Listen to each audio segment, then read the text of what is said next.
ये बच्चों को चूना लगाया जा रहा है। धर्मेंद्र प्रधान को अब जल्दी ही उड़ीसा का मुख्यमंत्री बनाया जा रहा है। इस सरकार की चाल को समझे। सरकार पूरे देश में इस आंदोलन को धर्मेंद्र प्रधान को हटा के खत्म करना चाहती है। कॉकरोच जनता पार्टी आंदोलन के समाप्ति की अपील कर देता है तो राहुल गांधी को आके मोर्चा संभाल लेना चाहिए। तो आखिरकार कॉकरोचों की ताकत के आगे मोदी झुक गए और शिक्षा मंत्री धर्मेंद्र प्रधान से इस्तीफा दिलवा दिया। क्या वाकई में ये सच है या इसके पीछे बहुत बड़ा खेल किया जा रहा है? नमस्कार, मैं अर्पिता। इस वक्त हम लोग पूर्व आईपीएस अमिताभ दास सर के पास पहुंचे हैं। सर, क्या लगता है 36 दिन का आंदोलन और अब जाकर ये खबर सामने आती है कि धर्मेंद्र प्रधान का इस्तीफा हो गया है। बकायदा खुद धर्मेंद्र प्रधान वो पत्र जो है ट्वीट करते हैं और बताते हैं कि मैंने जो है अपना पद छोड़ दिया है। क्या ये जीत इतनी आसानी से मिल गई है? क्या कहेंगे? जी, अब ये खबर की पुष्टि हो गई है कि शिक्षा मंत्री धर्मेंद्र प्रधान ने इस्तीफा दे दिया है और ये एक बड़ी जीत है कॉकरोचों की, इसमें कोई शक नहीं। जेनजी की बड़ी जीत है। देखिए, कल जो बातचीत हुई थी जेपी नड्डा और कॉकरोच नेताओं के बीच, उसमें 3 मांगे रखी थी सीजेपी ने। पहली मांग थी कि मतलब जो बच्चों पर मुकदमे दर्ज किए गए हैं उन मुकदमों को वापस लिया जाए। दूसरी मांग थी कि जिन बच्चों ने आत्महत्या की है उनके परिजनों को 1-1 करोड़ रुपए का मुआवजा मिले। और तीसरी मांग थी कि शिक्षा मंत्री धर्मेंद्र प्रधान का इस्तीफा हो। तो पहली दोनों मांगे तो तुरंत मान ली गई। तीसरी मांग पर कहा गया था, आज 2 बजे तक का समय मांगा गया था कि 2 बजे तक बताया जाएगा, और आज खबर आ रही है कि उन्होंने इस्तीफा दे दिया है धर्मेंद्र प्रधान ने। अब तो जो उन्होंने मोदी को इस्तीफा भेजा है तो अब मोदी इसको राष्ट्रपति को भेजेंगे। इस्तीफा तो राष्ट्रपति मंजूर करते हैं, तो खैर ये तो अब शाम तक राष्ट्रपति मंजूर कर लेंगी। लेकिन मैं फिर भी कहता हूँ कि जेन जी को अपना आंदोलन खत्म नहीं करना चाहिए। जंतर मंतर पर डटे रहना चाहिए और पूरे देश में आंदोलन चलता रहना चाहिए, क्योंकि ये बच्चों को चूना लगाया जा रहा है। धर्मेंद्र प्रधान को अब जल्दी ही उड़ीसा का मुख्यमंत्री बनाया जा रहा है और उन्होंने इसी शर्त पर इस्तीफा दिया है कि उनको उड़ीसा का मुख्यमंत्री बनाया जाएगा। और उनके पास लगता है नरेंद्र मोदी की कुछ एप्स्टीन फाइल वगैरह है, तो इसलिए वो इस्तीफा दे ही नहीं रहे थे। उनको बहुत मनाया गया तो उन्होंने इस शर्त पर इस्तीफा दिया कि उनको उड़ीसा का मुख्यमंत्री बनाया जाए।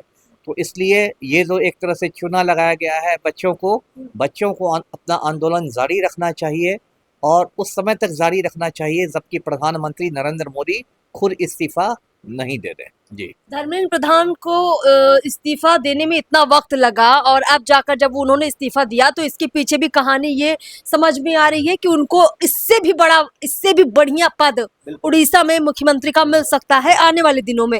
ये खबर आप दे रहे हैं। क्या लगता है सर, कॉकरोच अब कहीं ना कहीं इस बात के लिए जश्न मना रही हैं कि उनकी जीत हो गई है? जंतर मंतर पर माहौल बदल चुका है। जो प्रदर्शनकारी मुर्दाबाद के नारे लगा रहे थे अब वो कॉकरोच पार्टी जिंदाबाद के नारे लगा रहे हैं, जश्न में डूबे हैं।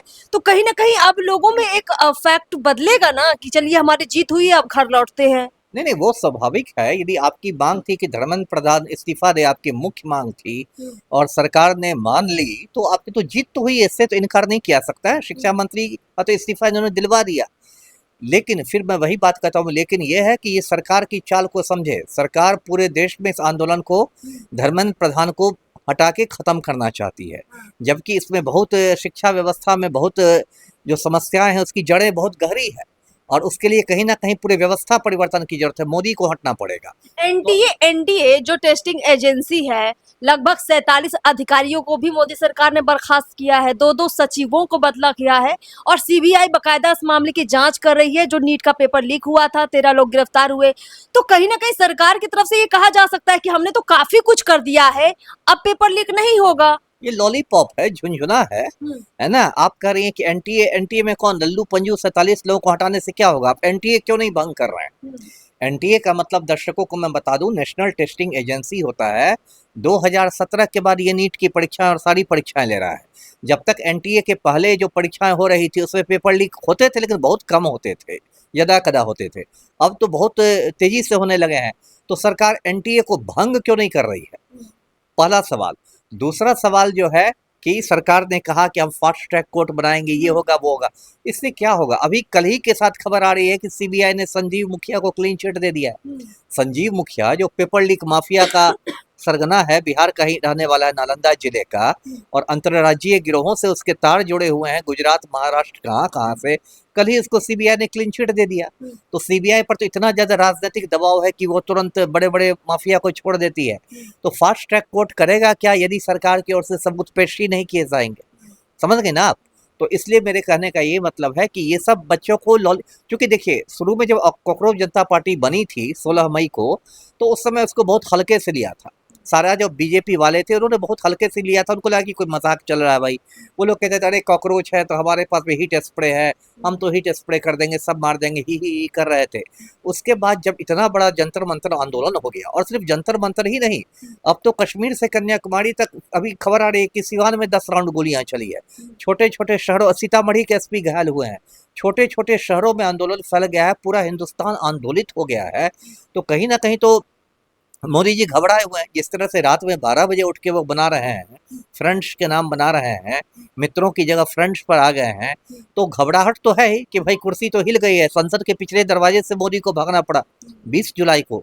तो ये तो घबराहट उनमें है ही कि जनजी आंदोलन तो उनको ले डूबेगा। तो अब इनको ये लग रहा है जैसे छोटा छोटा नेपाल और बांग्लादेश वाला डर भारत में भी है। बिल्कुल डर है, बिल्कुल डर है। अभी 3 पड़ोसी देशों में, पिछले 3-4 देशों में हुआ। 2022 में श्रीलंका में जन क्रांति हुई, वहां पर राष्ट्रपति गोटाबाया को भागना पड़ा। 24 में आपको बांग्लादेश में जनता की क्रांति हुई, शेख हसीना प्रधानमंत्री को भागना पड़ा। पिछले साल नेपाल में जनता की क्रांति हुई, वहां प्रधानमंत्री केपी शर्मा ओली को भागना पड़ा। पिछले 4 सालों में भारत के 3 पड़ोसियों में ऐसी क्रांति हो गई है ना? तो वो तो डर है ही। और यहाँ की जो क्रांति होगी आप समझ सकते हैं, नेपाल और भारत में कोई तुलना नहीं है, वो तो एक छोटा सा देश है। यहाँ तो जब क्रांति होगी तो पूरी दुनिया हिल जाएगी। तो वो डर तो है ही इन लोगों में। तो ये लोग कुछ लॉलीपॉप देकर बच्चों को कि अच्छा धर्मेंद्र प्रधान ने इस्तीफा दे दिया, तब तक तुम लॉलीपॉप चूसो, दे दिया है। लेकिन जब एक बार इस आंदोलन ने गति पकड़ ली है, मैं तो ये कहूँगा, राहुल जी से कहूँगा, राहुल गांधी से, कि यदि कॉकरोच जनता पार्टी आंदोलन के समाप्ति की अपील कर देता है तो राहुल गांधी को आके मोर्चा संभाल लेना चाहिए।